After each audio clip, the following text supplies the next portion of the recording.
The judge expressed frustration with a previous witness from the prosecution counsel. He criticized the weakness of their testimony and warning the prosecution not to bring unprepared or unreliable witnesses again.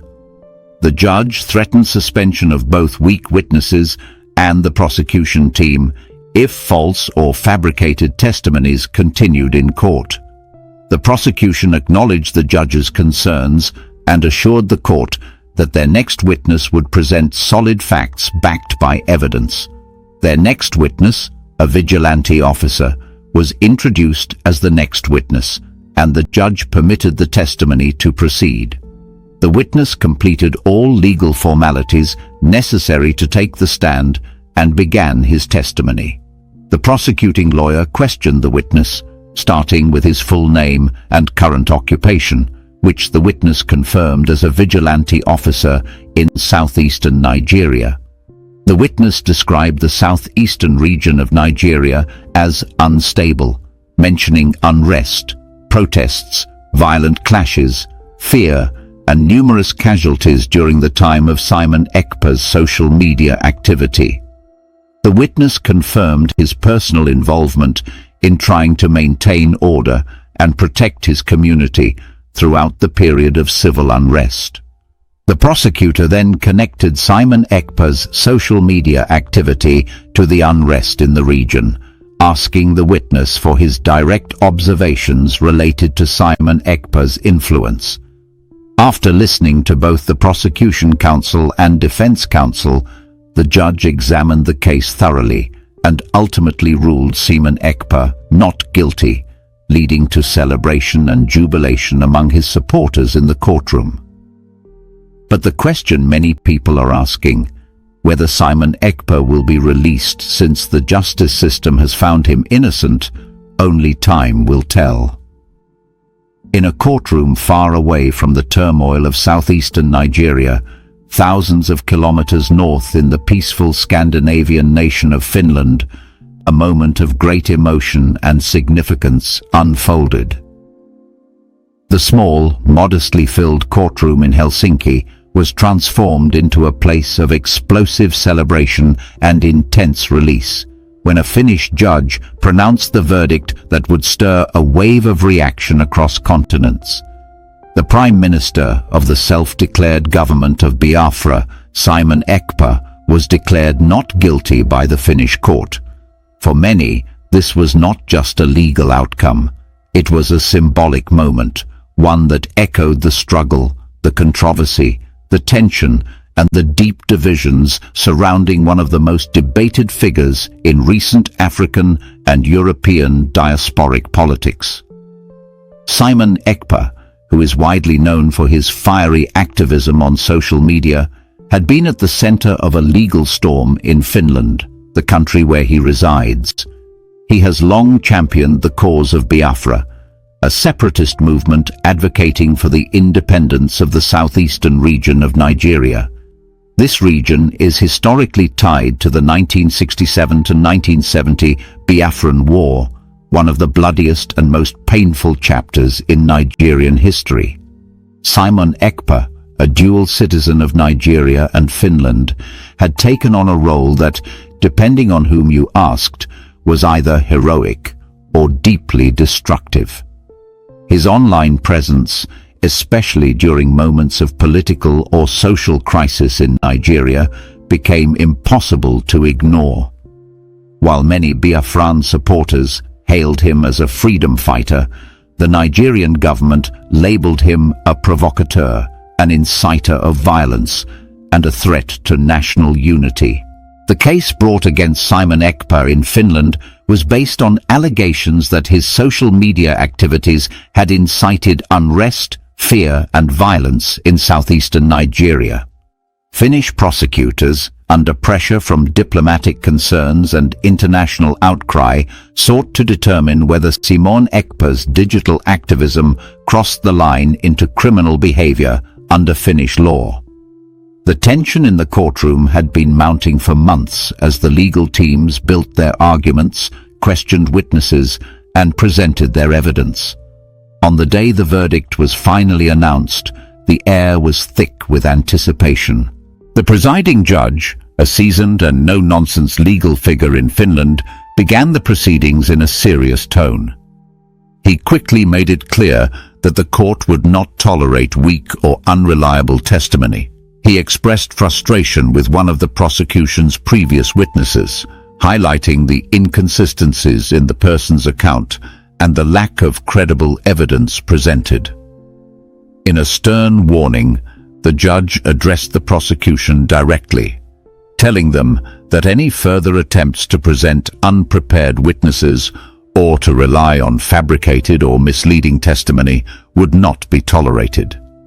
He went as far as to threaten possible suspension of both unreliable witnesses and members of the prosecution team if such tactics continued. It was a striking moment in the courtroom, one that seemed to tip the balance of the case towards Simon Ekapa and his defense team. The judge's rebuke suggested that the foundation of the prosecution's case might be shakier than originally thought. Still, the proceedings continued, and the prosecution, acknowledging the judge's concerns, sought to recover their credibility. They introduced a new witness, a man described as a vigilante officer from southeastern Nigeria. The courtroom listened attentively as this new witness took the stand. The vigilante officer confirmed his identity and occupation. He testified that he had served in his community during a time of significant instability. He spoke with emotion and clarity, describing the southeast of Nigeria as a place gripped by fear, uncertainty, and tension. According to him, the region had experienced waves of protests, violent clashes, and numerous casualties. He described neighborhoods where mothers kept their children indoors for weeks, where businesses closed their doors indefinitely, and where ordinary citizens feared leaving their homes. When asked about the role of Simon Ekapa, the vigilante officer admitted that the activist's name had become frequently mentioned during those chaotic days. He testified that many people in the community had followed Simon Ekapa's broadcasts and social media posts, and some individuals claimed to be inspired by his call for resistance and civil disobedience.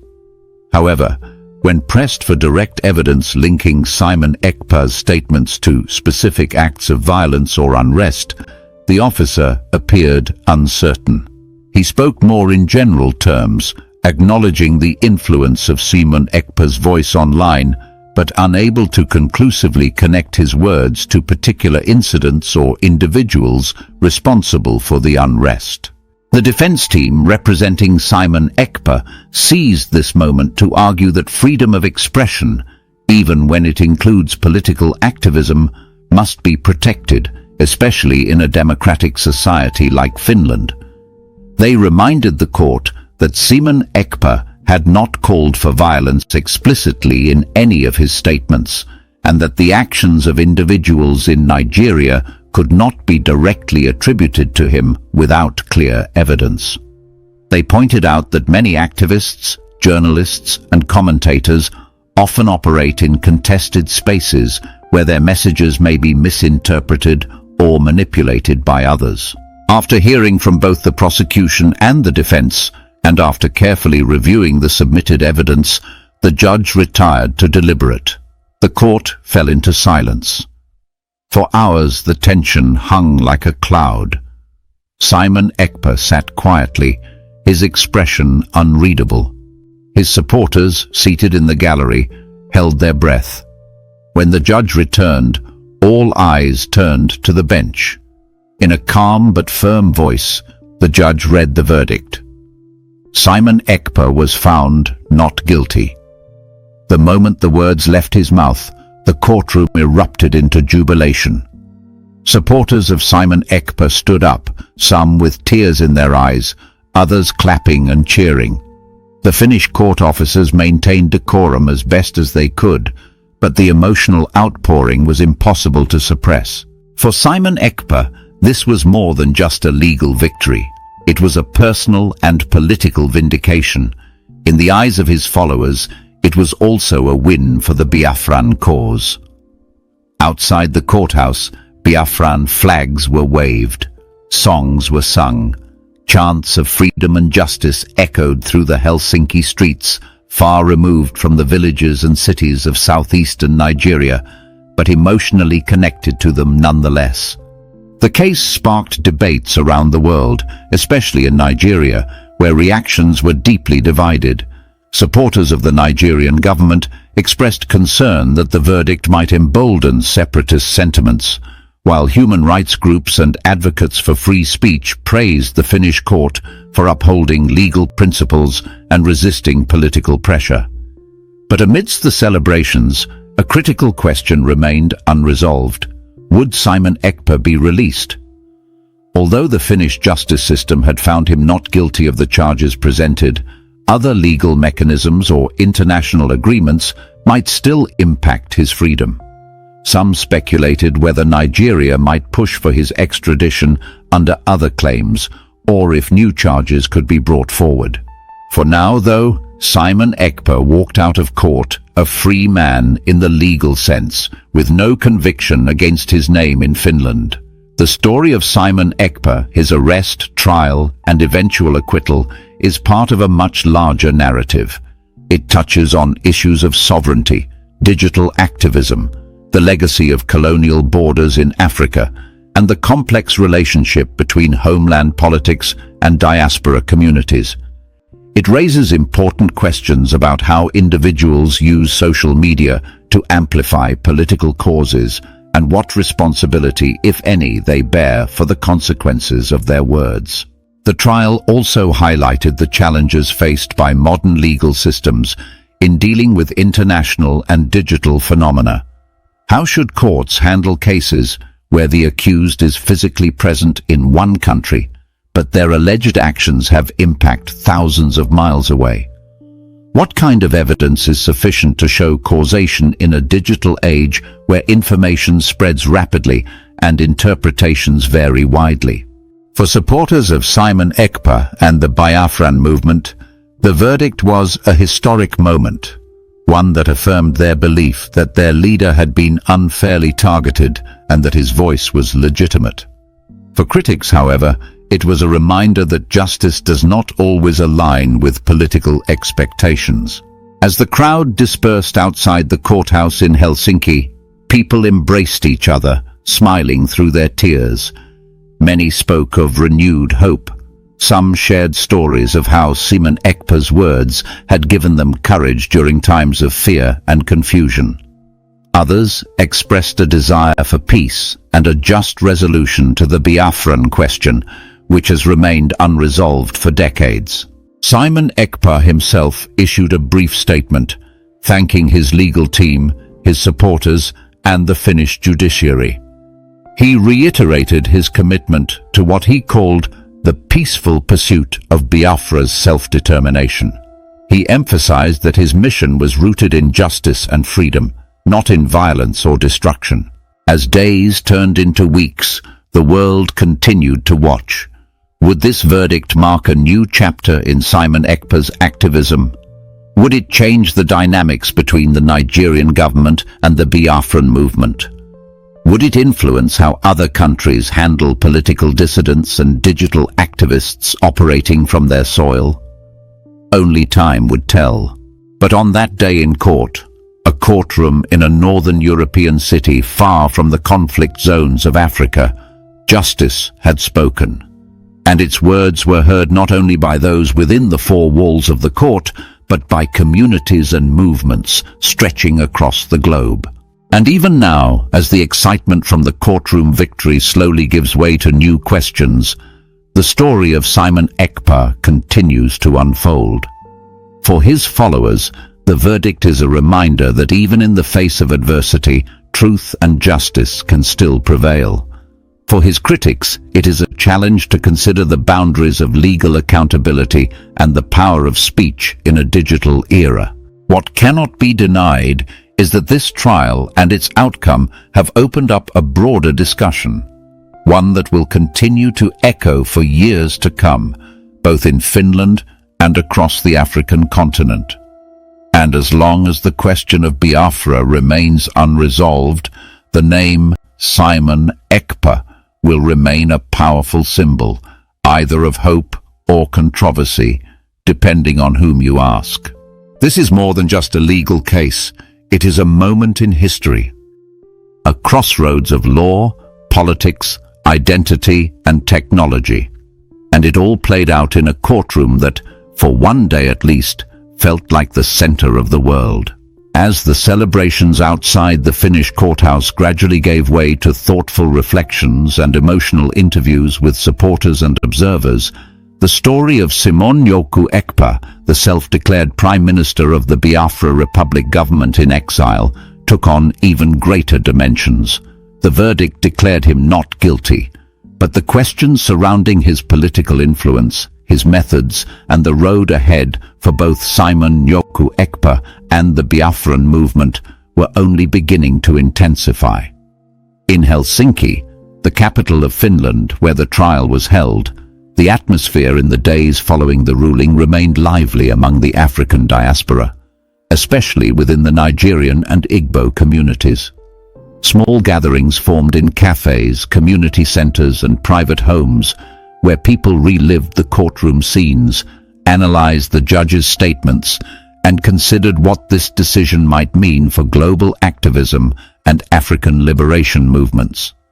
People debated the fairness of the prosecution's approach, the strength of the defense's strategy, and the clarity with which the Finnish legal system defined freedom of speech in a digital age.